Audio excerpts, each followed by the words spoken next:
Hey everybody, if you are wondering how you can incorporate tarot into your everyday and how you can achieve more focus at the same time, you've come to the right place. Welcome, good morning.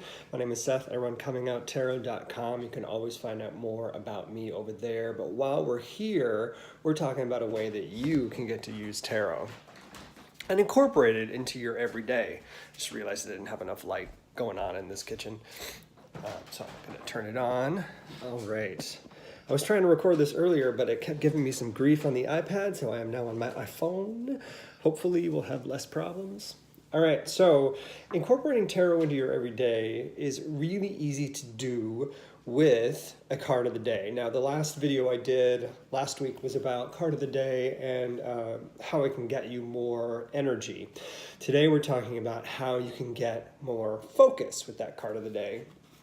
It's actually pretty easy, and one of the ways, there's so many different ways to do it. Even before you pick up this deck, you're getting into a state of focus. Excuse me. So for example, when I get ready to do any reading, when I get ready to pull a card of the day or do a reading for anybody that I'm reading for, I always get into a state of focus. And this is something that I think I learned really first as an actor. And I have included that practice in what I do when I am getting ready to read tarot. And then I've added to it. So I'm going to share you some of this, these layers of education that I've had. And then we'll talk about how the card of the day can actually get you more focused too. So there's a prequel, right? There's a prequel. The focus begins when you've created the intention of, I am going to do a tarot reading or I'm going to pull a tarot card in order to do X, either read for someone, read for yourself, pull a card of the day for yourself, whatever it is. That's when the focus starts. So you start getting into this mindset of, I am going to do this singular thing, which allows us to be mindful of, I'm not going to be distracted by all of the pinging phones. You might turn them all off. I don't know if all the things are off right now. You might turn them all off. The TV might be off, or probably should be. You might notice that there are other sounds in your apartment or your house. So what do you do about those other sounds? What do you do about the things that might ping or pop up or messages in order to even begin to start to focus before you can focus yourself with whatever the card is you're going to pull? Super easy. All it takes is practice and time. This is something that, this is getting into the actor part of what I learned. So in order for an actor to get ready to go on stage or to get into film, whatever, they need to be prepared to be in that state of character. Some actors do this by staying in character for the length of time that they're doing their show, like Daniel Day-Lewis. Some actors do this right before they get on stage, which is how I worked and a lot of other actors I know worked. And the effort is to be in an extreme state of concentration. What it does is allow you to be aware of your surroundings and be focused on the task at hand at the same time. It's a very meditative thing. And for those of you that practice meditation, this will also be familiar.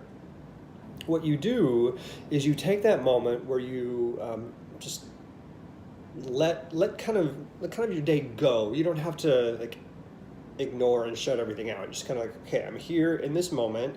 I'm sitting down. I like to place my feet flat on the floor because it makes me feel like I'm grounded and attached to the earth, even though it may be the floor in my house. It makes me feel like I'm grounded. I like to sit up straight because I know that this energy line is going to be focused and drawn attention to.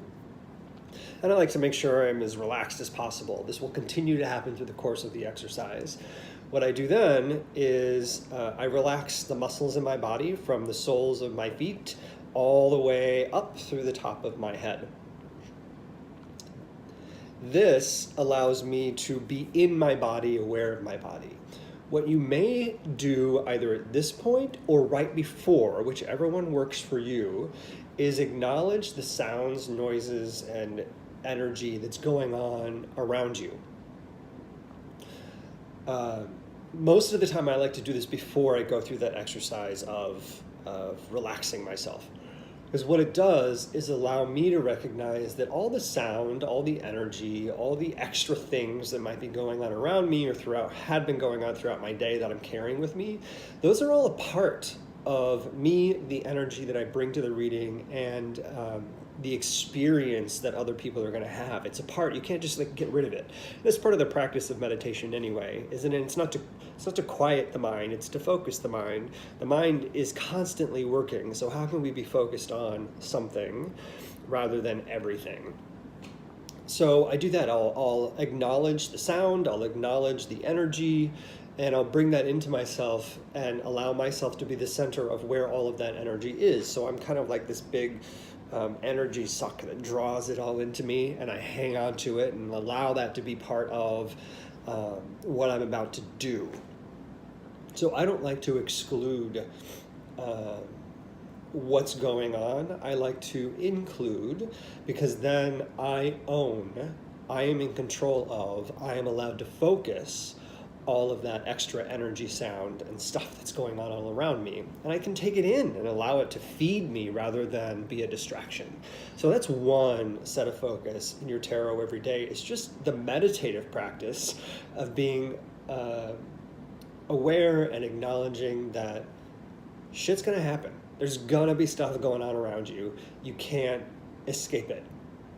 Unless you're sitting, no, you can't even escape it here. I was saying, unless you're sitting in the woods in the forest where I feel the calmest, and it feels the quietest, it's actually pretty deafening. There's a lot of sound in the forest, just from the wind, from animals, from things crunching, from you shifting around. So actually, forest is pretty loud, now that I think about it. But being in the city, I feel like it's super quiet. Anyway, that's one set of focus. Getting to the card of the day and knowing that's your intention after you've prepared yourself is a secondary set of focus. So, okay, I want to do the card of the day. I'm doing that versus any other kind of reading. Third focus is what's the actual intention of the reading. Now, in the previous video I talked about energy and how the card of the day can give you energy, and that depends on what time you're doing it, and a few other things.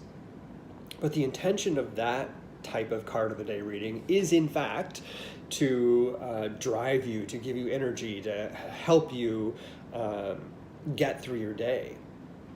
So if we want to do a card of the day that allows us to focus, your intention has to be pretty clear. So like the daily readings that I do on here for coming out, in order to help people know what their obstacles are, how to get around those obstacles, and how to be more mindful during the process. That's just an advanced form of what I'm suggesting now. So the intention is to help other people come out. If your intention is to create a focus for yourself, what is it that you want to focus on? So like my card of the day is about helping people focus on coming out, what's in their way, what they need to do to get around it, and how they can be more mindful. I've got 3 different focuses. So if you're going to focus in your card of the day, what is it you want to focus on? Is it that you want to focus on how you're going to approach your day? Is it that you want to focus on a particular aspect of your day, like the meeting that you're going to have with your boss? Do you want to be aware of the outcome of that meeting so that you can be mindful about how you would like to change the outcome or how you'd like to keep that outcome? Is it that you have to work very closely with a peer that's really frustrating today and you'd like to better understand where they're coming from or how you can improve the relationship? So see how you can like get real tight, have a clear intention, and get really focused on what's about to come during your day? That's one way that you can use tarot every day to focus. Another way that you can use tarot every day to focus is pulling at the end of the day. So we're still thinking about card of the day. Pull a card at the end of the day. This is going to allow you to focus on your tarot practice, and it's going to allow you to focus on kind of like a lessons learned experience, which is my project manager terminology.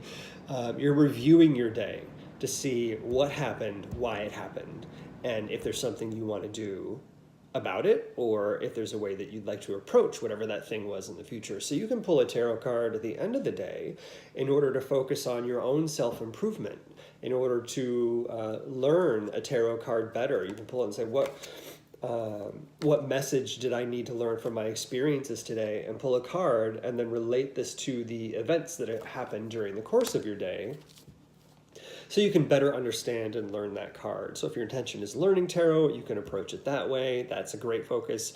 If your focus is how can I focus on my self-improvement, what do I need to know about the challenges that I had today and how I can approach them better next time, then you can pull a card and get that answer for yourself as well.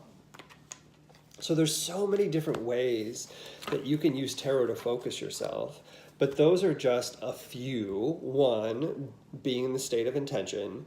Two, going through the meditative practice to be ready to read and receive the messages that are going to either come from how you organize yourself, your guides, angels, spirit, energy, something divine, or whatever psychic ability you need to open up.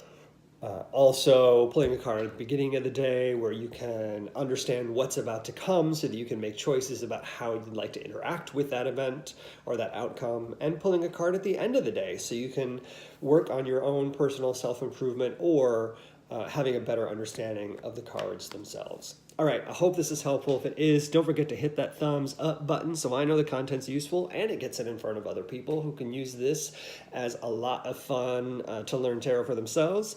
If you haven't subscribed, do subscribe so we can keep track of each other. And I'll be doing this every week, so I do hope you subscribe so we can keep track of each other and continue to learn tarot together. If you have something you'd like to share about how tarot every day helps you focus, then leave me a comment in the comment line below. Or if there's something you'd like to learn more about tarot, then I'm happy to take suggestions, questions in those comments below as well. All right, everybody, I hope you have a great Saturday, and I'll see you all later.